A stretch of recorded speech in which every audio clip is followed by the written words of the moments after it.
Bom dia, alunos do oitavo ano. Eis aqui após o feriado, né? Muita gente com preguiça, mas vamos que temos que dar prosseguimento ao nosso conteúdo programático. Essa aula ela é oferecida pelo Centro Educacional Edificar, tá bom? E sou o professor Chico, tá? Professor Francisco, mas vocês podem me chamar carinhosamente de Chico Chicote, tá bom? E olha só, na última aula nós começamos a falar sobre biografia, certo? Falamos sobre biografia, que é um dos gêneros mais publicados, que é um dos gêneros que atiça muito a curiosidade de nós leitores, é um dos gêneros mais vendido nas livrarias, mais procurado nas bibliotecas, né? Vimos também algumas peculiaridades, por exemplo, é uma narrativa não ficcional, ou seja, ela vai procurar retratar do modo que é, do modo como foi a vida daquela pessoa, que geralmente é uma pessoa muito importante, que geralmente é uma pessoa de relevância social, não é mesmo? Nós vimos também que a história pode ser contada em ordem cronológica, e geralmente é contada em ordem cronológica, né? Desde o nascimento, vai para a juventude, depois o que ele fez de importante ali enquanto trabalho, depois vai para a velhice e morte, né? É uma trajetória aí da vida, não é mesmo? Vimos também aí, né, umas características desse gênero textual, tá? Por exemplo, são os fatos importantes da pessoa, texto narrado em terceira pessoa, geralmente é um jornalista que faz isso, tá? Por isso também que o texto aí tem uma tendência mais a um apelo jornalístico, uma tendência mais ao apelo do que é real no lugar do que é fictício, do que é criado, do que é inventado, ou seja, são coisas que realmente aconteceram, tá? A biografia vai trazer aí. Bora ver o que mais nós falamos até chegarmos aí, né? Fizemos um exercício aqui que, por sinal, pouquíssimas pessoas me entregaram. Eu acho que isso aqui vai valer ponto, hein? Tô pensando. Poucas pessoas entregaram, então vou rever isso aí.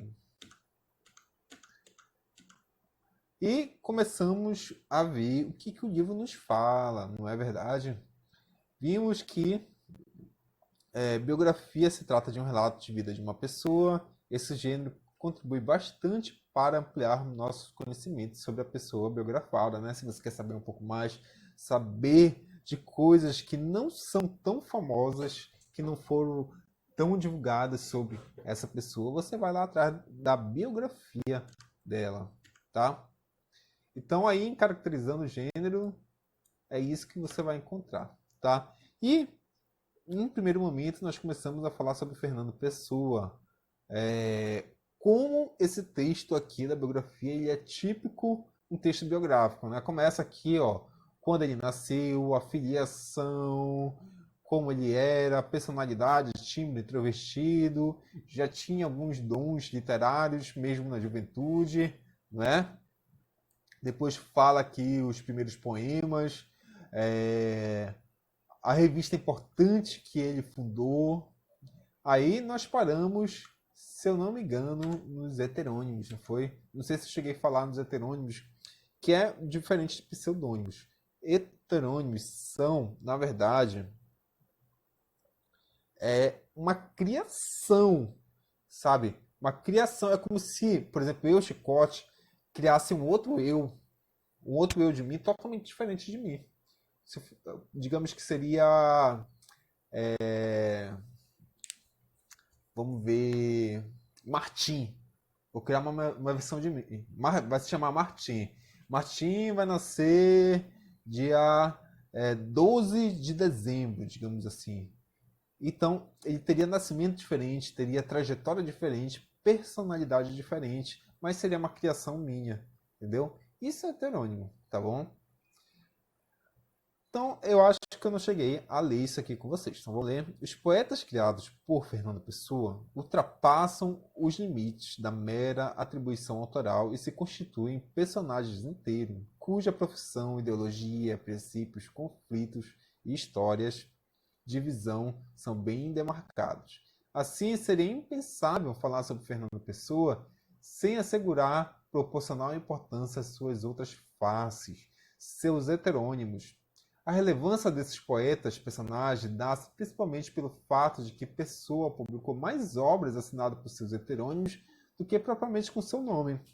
Dessa forma, não bastasse toda a diversidade de personalidades pessoana, alguns posicionamentos são diversos e conflitantes a ponto de não caberem em si, ou não serem passíveis de reunir-se em uma única identidade. E os heterônimos vêm à tona como entidades autônomas. Olha isso aí como é importante, tá? Então, marque isso aí no seu livro. Entidades autônomas, como data de nascimento, falecimento e causa da morte. Esses heterônimos estão sempre dispostos a dialogar, criticar de forma indireta ou explícita, influenciar, rechaçar e até invalidar o trabalho de seus pares, ou seja, dos outros heterônimos criados pelo mesmo autor, em uma convivência esquizofrênica cujo resultado proporcionou enriquecedor material para nós leitores. Tá? Então, bora conhecer aí alguns desses heterônimos. O primeiro dele é Alberto Caeiro. Alberto Caeiro é um dos principais heterônimos de Fernando Pessoa. Seu perfil é camponês, filósofo. Bora ver aqui. Embora não admitisse, defensor da vida simples e bucólica. Nascido em Lisboa, não teve educação formal, apenas a instrução primária. Órfão de pai e de mãe, morreu tuberculoso. Sua poesia apresenta uma busca pela simplicidade, pela naturalidade do ser. As coisas para ele deveriam ser vistas de modo objetivo. Para ele, pensar não é compreender, é ver e conhecer o mundo. Poeta da natureza.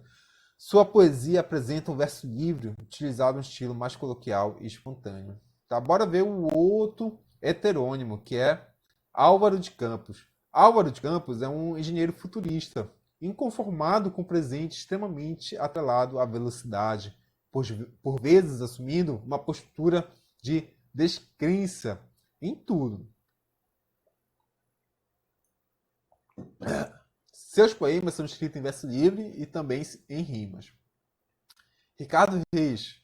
Ricardo Reis é médico, defensor da monarquia, clássico, moderado. Olha, isso aqui é totalmente diferente do outro que a gente leu, né? O outro já é mais ligado à modernidade, isso aqui é mais ligado a princípios aí, né, monárquico, clássicos. Na verdade, nasceu na cidade do Porto, estudou em colégio jesuíta e viveu no Brasil. Seu poema apresenta uma busca pelo equilíbrio, refletindo sobre temas como morte, única certeza da vida, os prazeres da existência, retomando um pouco a ideia do Carpe Diem. Carpe Diem, aproveite um dia, tá? E a recusa a amar, a conformidade perante a vida. Sua linguagem apresenta elementos clássicos, certa erudição e precisão, sem nenhuma espontaneidade. Bom, gente, olha só. Nós deixamos alguns exercícios para casa, né? Mas eu deixei também para discutir que poucos alunos também aí entregaram, tá? Olha só, para discutir lá na página 57, por favor, vou falando para você, entregue lá no privado, no WhatsApp. Pouquíssimos alunos entraram em contato comigo, pouquíssimos alunos assistiram às aulas. Eu vou cobrar ponto dessas atividades aqui, tá? Entregue pelo WhatsApp, certo? Aviso dado. Então, bora lá. Descrevendo o segredo do texto. Por que Fernando Pessoa foi morar na África do Sul? Por quê? Tá? Então, essa informação se encontra logo lá no início, tá? No início do texto. O pai dele morreu, não é? Então, a mãe dele se casou com um padrasto e foram morar lá para a África do Sul. Se não me engano, o padrasto morava na África do Sul, tá? Então, se você colocou porque a mãe do poeta se casou com um comandante e foi morar em Durban, A África do Sul está completamente certo. Vamos lá, isso na página 57 você vai dobrar a sua página e vai encontrar aqui essas questões. Quais são os heterônimos mais importantes criados pelo autor? Nós vimos 3 minimamente, né? Então, quais são? Olha aí. Álvaro de Campos, Ricardo Reis e Alberto Caeiro. Tá? Álvaro de Campos, Ricardo Reis e Alberto Caeiro. Além do poeta, Fernando Pessoa trabalhou em quais áreas? Ixi, isso está logo lá no início do texto, né? Percebo que é bem da biografia trazer essas informações de por onde passou, por onde trabalhou, por onde ele se tornou aquela pessoa importante. Então, se você ler o texto com calma e atenção, você vai descobrir que ele foi editor, astrólogo, publicitário, jornalista, empresário, tradutor e crítico literário. Então, aí você vê que ele foi muitas coisas, né? E podem perceber que a maioria desses ofícios tem a ver com a escrita, tem a ver aí com o ofício de escrever, não é? Então ele tinha mesmo essa aptidão aí pela escrita. Bora para a quarta? Olha aí. A palavra biografia significa, ao pé da letra, escrita da vida. Pensando nisso, qual seria o início e o fim de uma biografia? Ah, essa aqui está muito fácil. Facílimo, facílimo. Olha, se é biografia, vai biografar, né, a trajetória da vida de uma pessoa. Onde é que começa a vida de uma pessoa? Começa a partir do momento que ela nasce, né? E quando é que termina? Quando ela morre. Muito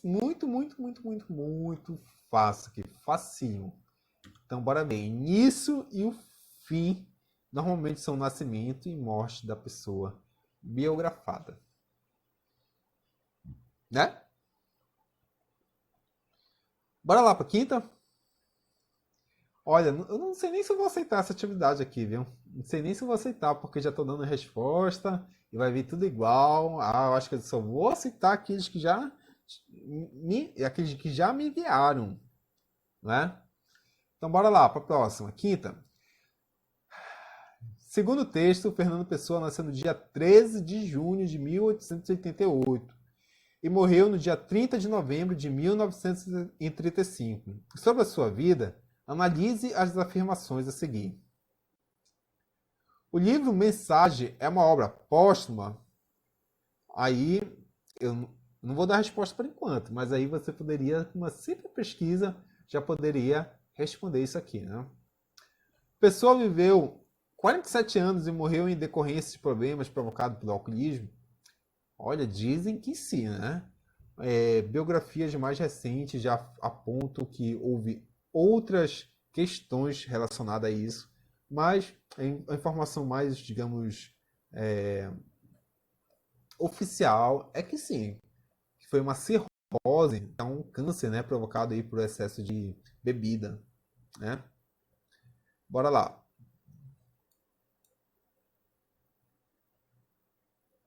Fernando Pessoa foi um homem muito introspectivo?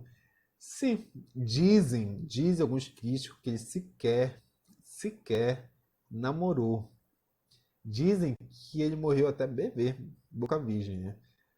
Não se sabe, porque ele teve uma amiga muito próxima que teve nuances, assim, de, sabe, de cristiação, de paquera. Então não se sabe se ele realmente teve uma vida afetiva, teve uma vida, assim, amorosa ou não, né? Então essa parte amorosa do autor fica muito, digamos, aí para hipóteses, não é?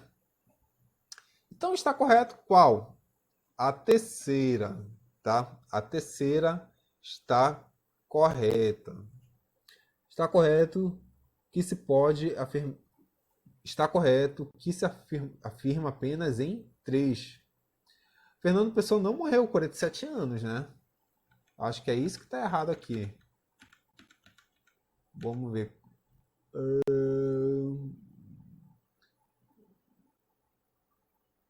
5 anos de idade, vamos ver.